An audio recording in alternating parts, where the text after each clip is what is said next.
comme l'animateur Michel Drucker, l'ancien ministre François Baroin est un grand hypocondriaque. Une pathologie assumée mais parfois pénible à vivre pour son entourage. Titillé sur le sujet lors d'un déplacement sur le terrain avec le ministre de la Santé, Olivier Véran, en pleine période de vaccination contre le coronavirus, il a fait des confidences. Si est devant les caméras de télé dont celle de BFM TV, que François Baroin a été questionné vendredi 15 janvier 2021, dans sa ville de Troyes dont il est le maire.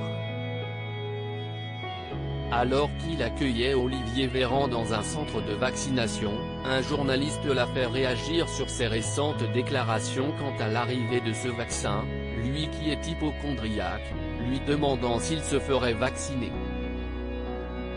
Le problème, si est que ça n'a pas évolué sur mon hypocondrie.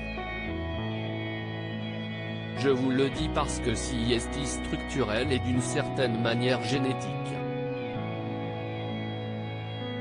Être hypocondriaque ne fait pas de moi un complotiste ou un anti-vaccin, ça fait de moi un malade le plus souvent imaginaire, insupportable pour mon entourage, et encore plus pour mon médecin. Je le harcèle de questions et à la fin il arrive à me convaincre. Et si est comme ça que je me fais vacciner contre la grippe depuis 20 ans. Et, lorsque mon tour viendra, naturellement je me ferai vacciner, a-t-il répondu avec franchise. En novembre dernier, interrogé sur Public Sénat, celui qui occupe aussi la fonction de président de l'Association des maires de France avait alors déclaré, concernant la campagne de vaccination que le président Emmanuel Macron ne voulait pas rendre obligatoire, « J'ai un problème, si est que je suis hypocondriaque, donc je me méfie de tout, y compris des vaccins. » Il a de toute évidence depuis changé de vis. Pour montrer l'exemple, François Baroin, âgé de 55 ans, partage la vie de la comédienne Michèle Larocque depuis quelques années maintenant.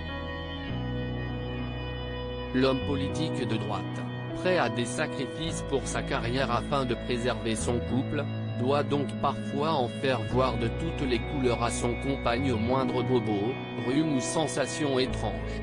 Michèle Larocque, qui ne semble pas souffrir de la même pathologie, a en revanche de son côté une approche personnelle de la médecine.